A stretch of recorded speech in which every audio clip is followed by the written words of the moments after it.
requires defending its territorial integrity and stabilizing the region in the face of extremist challenges. This begins with addressing Iran and Syria. These two regimes are allowing terrorists and insurgents to use their territory to move in and out of Iraq. Iran is providing material support for attacks on American troops. We will disrupt the attacks on our forces. We will interrupt the flow of support from Iran and Syria. And we will seek out and destroy the networks providing advanced weaponry and training to our enemies in Iraq. We're also taking other steps to bolster the security of Iraq and protect American interests in the Middle East.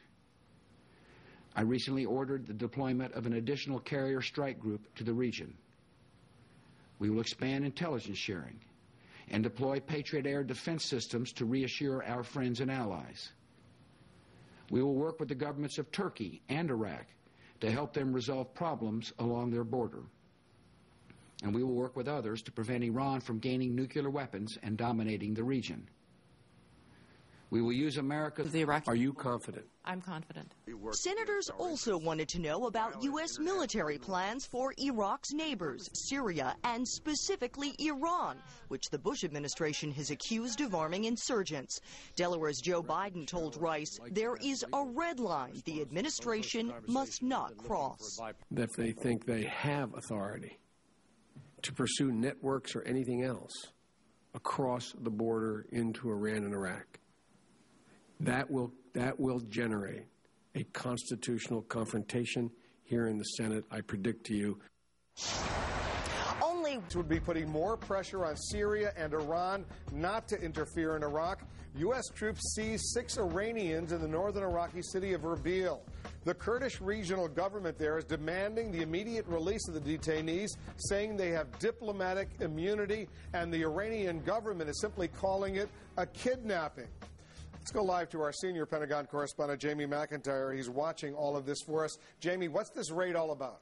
Well, Wolf, this is another case where the U.S. military believes, based on intelligence, that these Iranians in Iraq were up to no good. In fact, they suspect they may have been aiding in the attacks against Iraqi and coalition forces. 6 of them were detained. 1 has subsequently been released. The other 5 are still being held while they look at the evidence on computers and other things that they seize. But the United States believes that Iran is complicit in some of the attacks in Iraq, and they're not going to let something like a diplomatic passport get in the way of arresting people that they think are responsible for those attacks. When the president last night said that the United States will, quote, seek out and destroy Iranian networks, based on the reporting and the information you're getting, what does he mean? Will the U.S. actually go across the border to seek out these so-called Iranian networks? Well, you know, they're not ruling that out, and a lot of the activity is across the border, so it doesn't seem out of the realm of possibility. But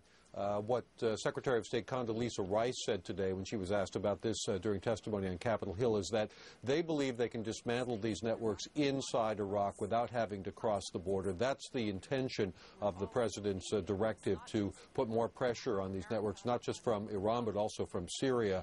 But again, she specifically refused to rule out any sort of cross-border action, simply saying that wasn't the intention at this time. Jamie McIntyre, thanks for that. And to our viewers, you're in the situation